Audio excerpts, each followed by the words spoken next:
Sahabat seri anugerah yang dikasih Tuhan Yesus, selamat pagi, selamat bertemu kembali dengan saya. Sebelum saudara melakukan pekerjaan dan pelayananmu, marilah kita berdoa. Tuhan Yesus, tolong kami dalam memahami firman-Mu, sehingga firman-Mu yang akan kami sampaikan dan yang kami terima boleh kami hidupi dan kami maknai, sehingga kami tetap adalah dalam tuntunan kasih sayang. Amin. Sahabat seri anugerah yang dikasihi Tuhan Yesus, sebelum melakukan aktivitas pada hari ini, baiklah kita terarah kepada firman Tuhan yang diambil dari kitab 1 Yohanes yang pertama, pasal yang keempat ayat 2. Demikian dikatakan, demikianlah kita mengenal roh Allah. Setiap roh yang mengaku bahwa Yesus Kristus telah datang sebagai manusia berasal dari Allah.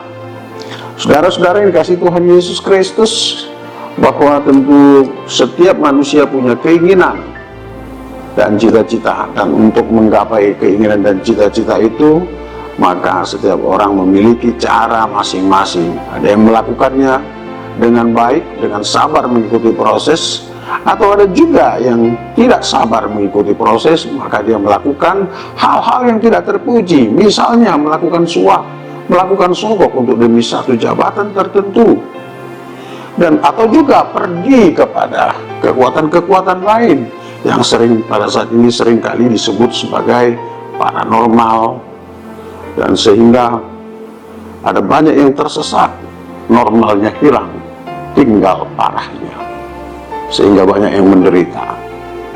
Dan anehnya juga, negara kita adalah negara yang beragama, yang menempatkan sila pertama sebagai ketuhanan yang Maha Esa, yang mengisyaratkan bahwa semua bangsa Indonesia adalah orang-orang yang memiliki kepercayaan kepada Tuhan yang Maha Kuasa. Akan tetapi dalam siaran-siaran resmi kita atau di saluran-saluran televisi kita, ada juga siaran yang berhubungan dengan roh-roh kegelapan. Misalkan persoalan-persoalan mistis, misalkan peramal-peramal, dan seringkali ini menjadi satu tantangan bagi umat beragama. Saudara yang dikasihi Tuhan Yesus, orang-orang yang seperti ini sering sekali tidak memperdulikan, biar saja itu berlangsung, meski terikat pada satu ajaran dalam iman tertentu, atau katakanlah meski dia adalah seorang anak Tuhan, seorang Kristen, bergereja, beribadah, tapi serta dengan itu dia juga pergi kepada hal-hal yang atau kepada kuasa-kuasa kegelapan untuk mendapatkan apa yang dia maksud, misalnya dapat jodoh, pelet supaya cepat laku dan sebagainya. Ini yang menjadi persoalan bagi kita. Praktik sinkritisme seringkali terjadi, dan tentu ada sinkritisme yang dalam polesan modern. Semakin pintarnya manusia bahwa mengatakan bahwa segala sesuatu sudah boleh dilakukan atau dicukupkan dengan teknologi. Pada akhirnya mereka lebih banyak percaya kepada pikirannya, kepada teknologi daripada kepada Tuhannya. Disinilah firman Tuhan ini ingin meneguhkan ke kita sekalian, saudara. Ternyata semakin hari semakin banyak godaan pada kita, semakin banyak roh-roh zaman ini menguasai kita. Ada roh konsumerisme, ada roh kuasa kegelapan yang menjanjikan kekuatan, kekebalan, jabatan, harta, dan pangkat, sehingga kita mau dituntun olehnya, dan pada akhirnya kita jatuh dalam kegelapan. Tidak ada satupun itu yang tidak minta tumbal.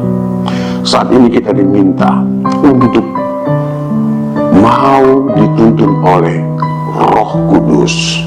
Setiap orang yang mengatakan Yesus Kristus adalah Tuhan dan Juru Selamat, Allah yang menjadi manusia, yang datang untuk melawat kemanusiaan kita yang penuh dengan dosa, itu artinya orang itu masih dikuasai atau didiami oleh Roh Kudus, dan dia mau mengatakan, menyaksikan kebenaran firman Tuhan.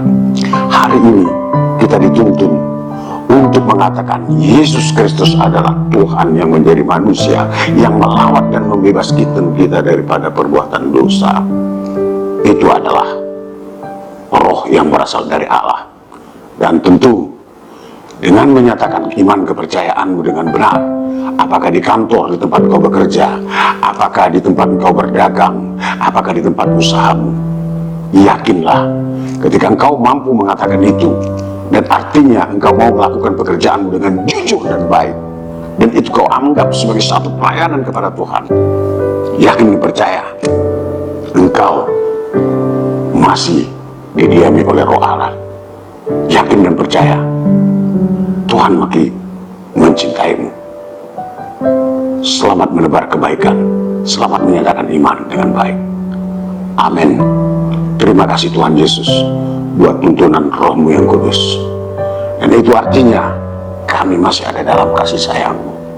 Biarlah segenap umat-Mu di dalam tuntunan dekapan kasih sayang, dan izinkan Roh-Mu yang kudus menguasai setiap kami.